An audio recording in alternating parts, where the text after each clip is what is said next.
Eu preciso te fazer uma pergunta. Eu quero que você esqueça tribunal, processo, sentença, por alguns segundos. Imagine uma criança. Agora imagine que essa criança é o seu filho, é o seu neto, é o seu sobrinho talvez, alguém que você ama.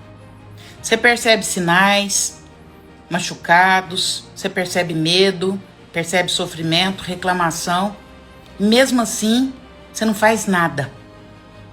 O que isso desperta em você? Porque é exatamente isso que o caso Henri Borel continua provocando tanto situação e revolta. Não é apenas sobre quem agride, é também sobre quem deveria proteger e não protege. Eu sei que essa fala é dura, mas essa fala tá aqui para ser dura mesmo. Porque nós estamos falando de uma criança, e criança não tem como se defender sozinha. Criança depende de adulto, depende de alguém que enxergue os sinais, depende de alguém que esteja sensível e diga: com essa criança você não vai mexer. E talvez seja exatamente por isso que tanta gente tenha dificuldade de aceitar essa história e está tão revoltado. Porque existe algo profundamente perturbador na ideia de que uma mãe que poderia ter feito alguma coisa não fez. Uma mãe que poderia ter interrompido a violência, que poderia ter denunciado, que poderia ter protegido a criança e não protegeu. E antes que alguém diga que isso é falta de empatia, eu quero lembrar uma coisa. Na psicanálise, entender um comportamento não significa absolver um comportamento.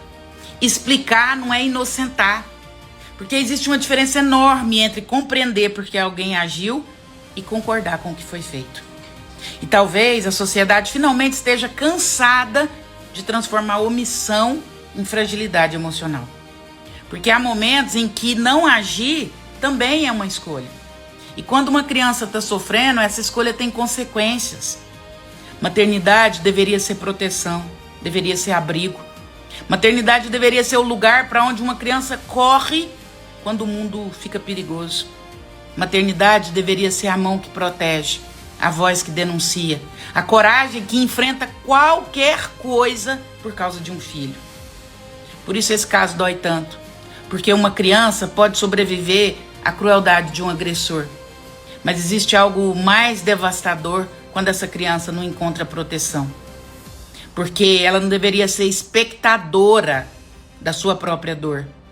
Mãe deveria ser o fim da violência, nunca a testemunha silenciosa e omissa dela. Pense sobre isso, proteja o seu filho de qualquer pessoa.